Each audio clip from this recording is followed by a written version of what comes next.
Dice la palabra de Dios en el libro de los Hechos, capítulo 2, que cuando llegó el día de Pentecostés, todos estaban reunidos en un mismo lugar. De repente vino del cielo un ruido como de un viento muy fuerte que llenó toda la casa.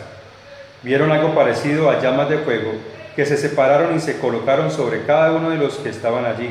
Todos quedaron llenos del Espíritu Santo y empezaron a hablar en diferentes idiomas por el poder que les daba el Espíritu. En Jerusalén estaban viviendo fieles judíos que habían venido de todas partes de diferentes naciones.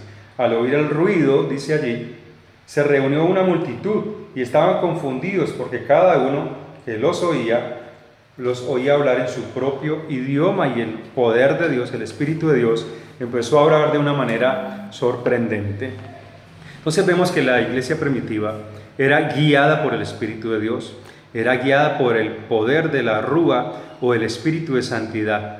Vemos cómo no tomaban los apóstoles ya en ese momento decisiones por sí mismos, sino que eran guiados por el Espíritu de Dios.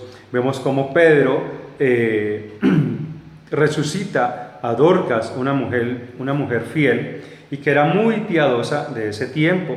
Vemos cómo Pedro y Juan van al templo y había un hombre paralítico allí, y vemos que este hombre le pide limosna, y Pedro le dice: de lo que tengo te doy, en el nombre de Cristo Jesús, levántate y anda, y empieza a moverse el poder del Espíritu de Dios. Vemos cómo Pablo es usado tremendamente por el poder del Espíritu de Dios, y vemos maravillas y prodigios en todos estos hombres de Dios, hombres que eran temerosos de Dios. ¿A qué hago referencia hoy?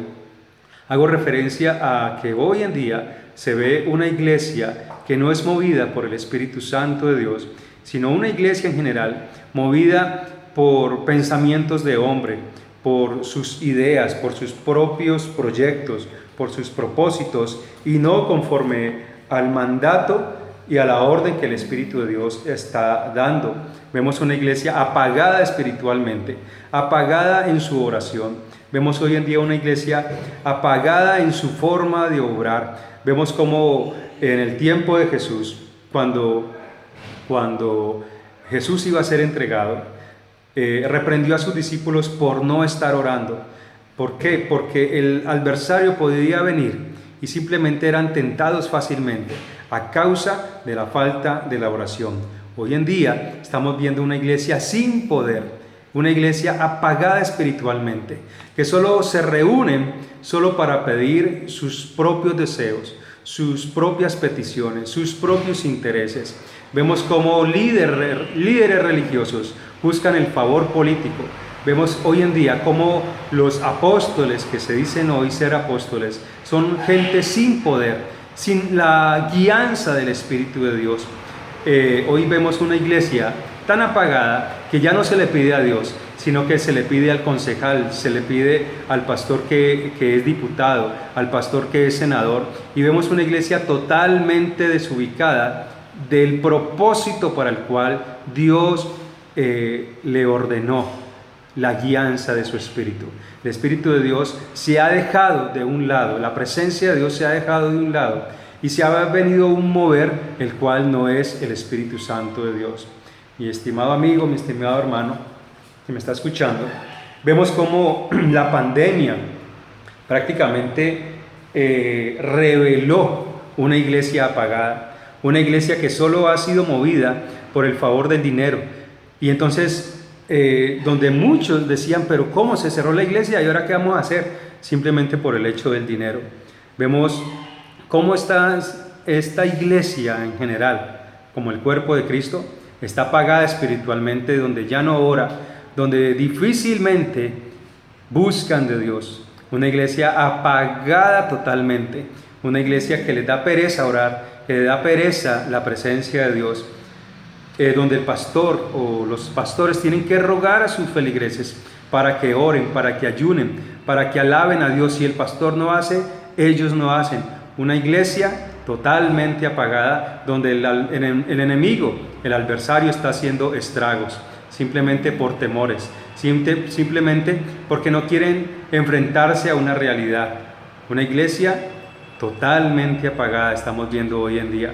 una iglesia que no busca de Dios, una iglesia que no depende de la orden del Espíritu Santo de Dios, como lo eran la iglesia en los tiempos de la primera iglesia, la iglesia primitiva, la iglesia donde vemos ese poder tan grande, donde no era movido por emociones. Mi estimado amigo, que Dios le bendiga, que el Señor le guarde, que el Señor sea bendiciéndole en esta mañana. Si usted está en un tiempo de escasez espiritual, yo le invito a que ore, porque la oración es la que mueve la presencia de Dios.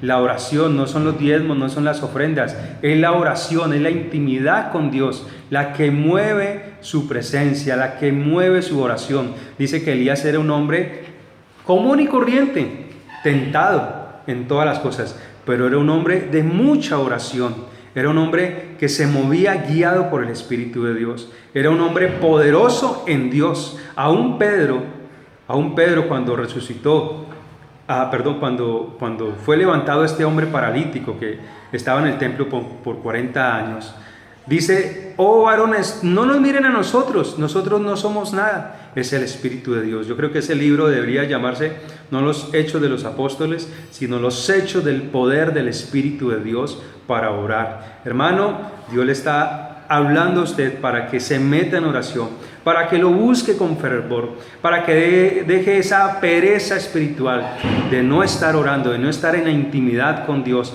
Dios lo está llamando para que ore, Dios lo está llamando para que usted sea usado como un instrumento para Dios, para que deje de ser tan débil y no seamos cobardes en la oración. Que Dios te bendiga, que el Señor te guarde, que el Señor se llene de su gozo y de su bondad. Recuerda que es la presencia de Dios la que hace la obra, es el Espíritu de Dios el que debe obrar, y Él está allí atento para obrar con poder, pero necesita gente que esté dispuesta, gente que le diga: Señor, aquí hay un vaso más que te puede ser a tu servicio, que está a tu servicio. ¿En qué te puedo colaborar, Señor? Que Dios te bendiga, que el Señor te guarde. Bye, bye.